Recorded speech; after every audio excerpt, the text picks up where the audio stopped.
G'day, welcome to another episode of Country Life on the Coast.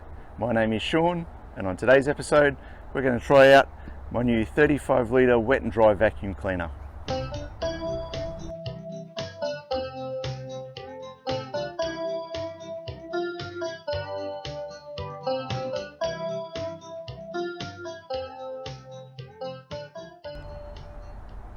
So I was looking to purchase a vacuum cleaner to be used as a shop vac. Ended up finding this one. It was on sale for just over $100. It's normally about $120. It's a 35 litre stainless steel wet and dry vacuum. So yeah, let's open it up and see what it comes with.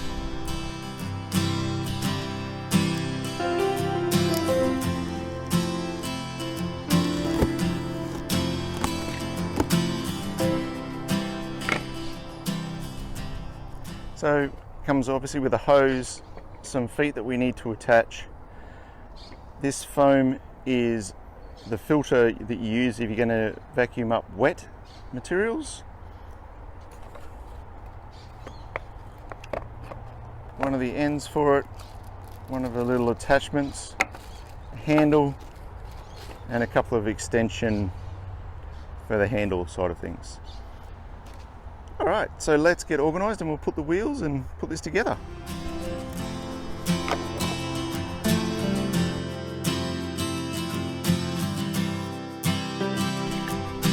So push hard till it clicks.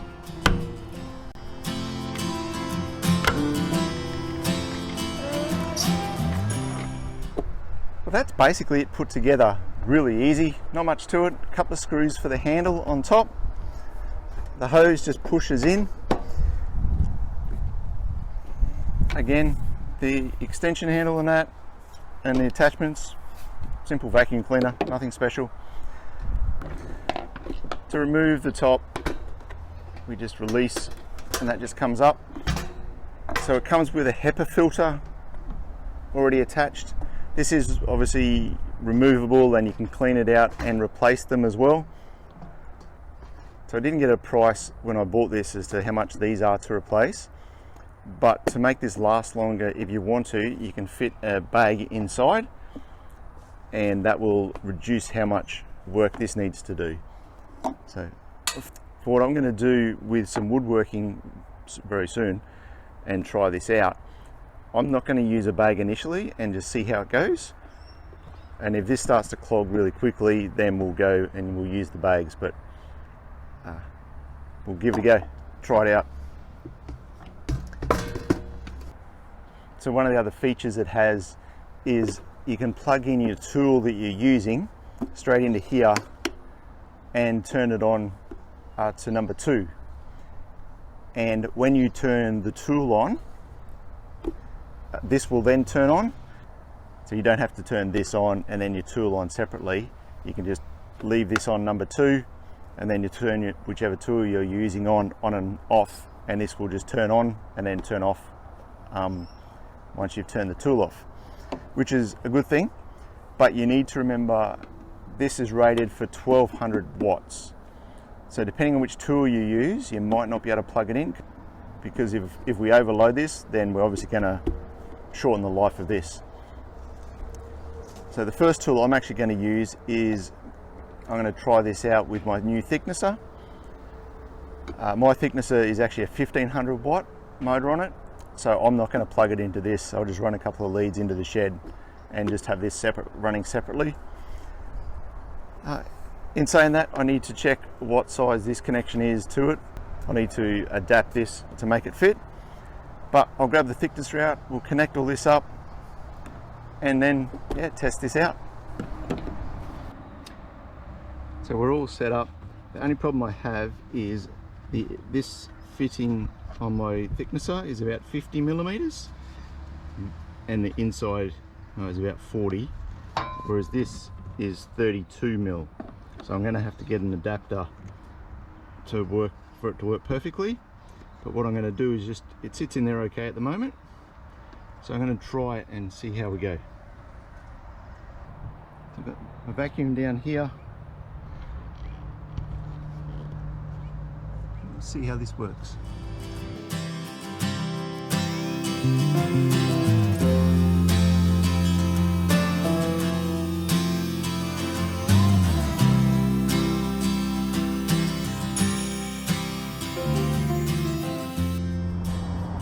So I've cleaned up these boards, come up looking really nice, and there was still some sawdust around. The good thing is that obviously you can just pull this out and vacuum up all the bits and pieces that are left.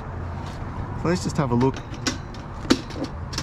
at how much stuff we created.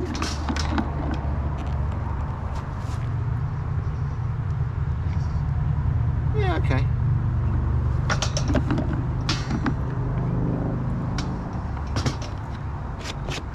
Definitely getting lots of dust in there though, so I think I'm going to try using the bag next time.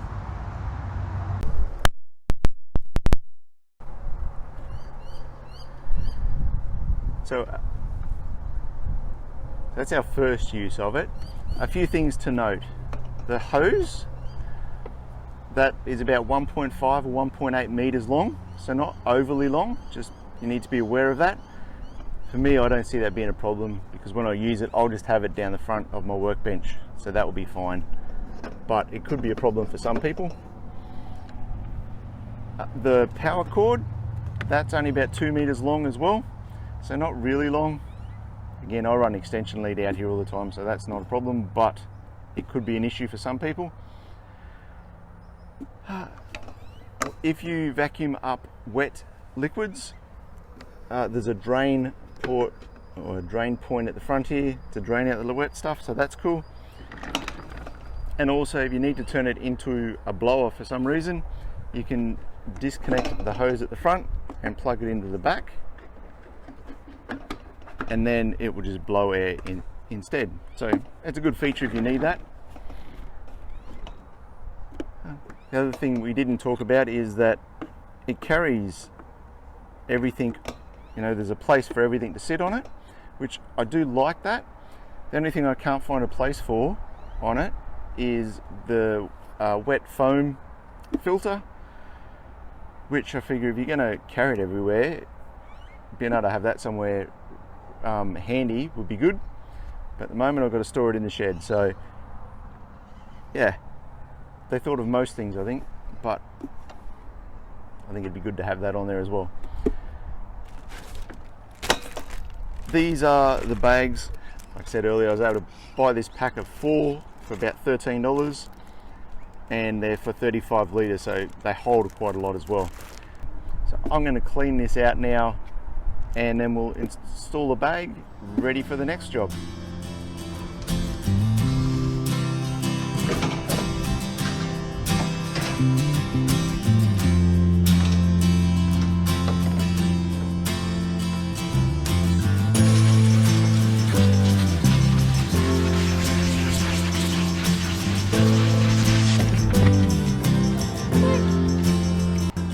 Okay. I'm gonna land on the grass.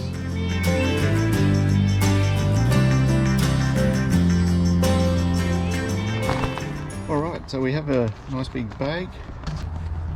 And the bag just has this fitting that slides over the inlet there.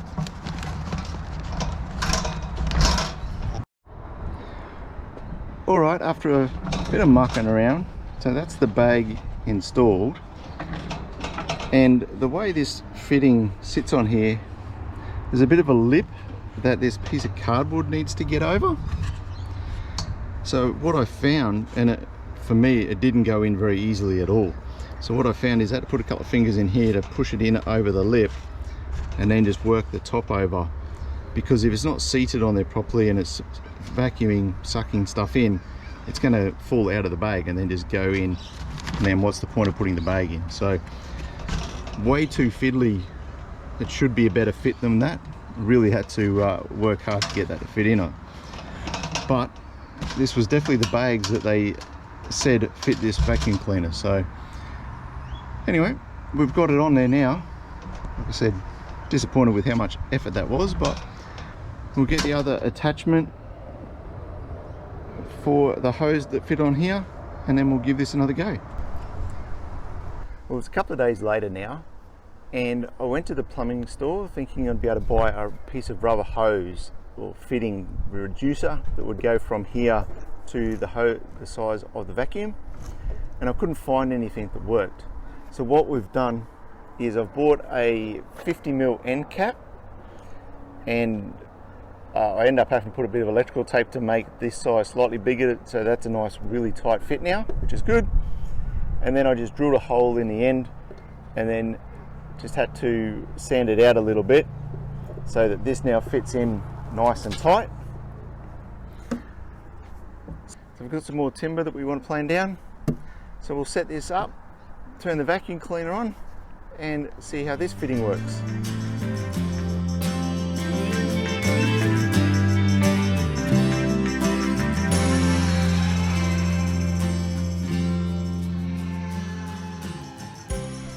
There we go, so we've run a few boards through. Boards are still cleaned up really well, and I've got to say, having this on here and sealed up with that cap on it, there's a lot less sawdust even on the in-feed and out-feed tables, even from before, from the last run. So there's only a little bit of sawdust in here. So overall, this is doing a great job. So let's have a look inside the vacuum cleaner.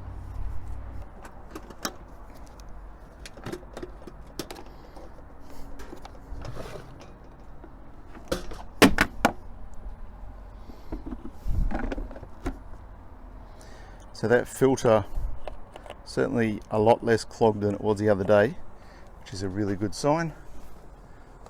Oh, that bag is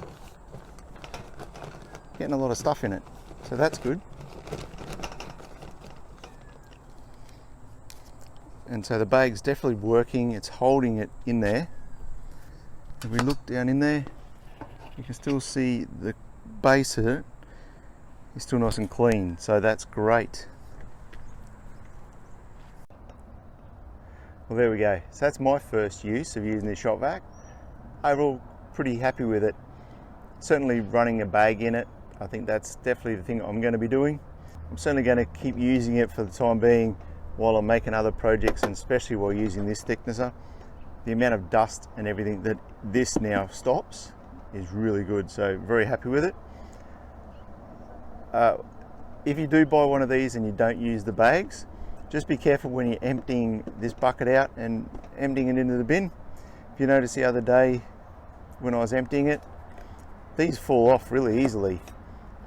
They sit there and stay there well until you turn them up and empty it.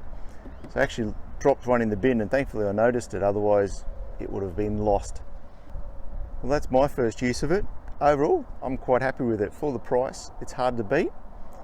There's a few niggling little things like, you know, the length of the hose and the size of the hose even, or the size of this fitting could be a bit bigger. But from what I looked at around, everything sort of the next models up and that are 2 and 3 times the price. So we'll see how well this lasts. But we use this thicknesser doing future projects, and you'll see those in future episodes. But thank you so much for watching. Please hit that like and subscribe button for me, that would be great. And we'll catch you next time. God bless.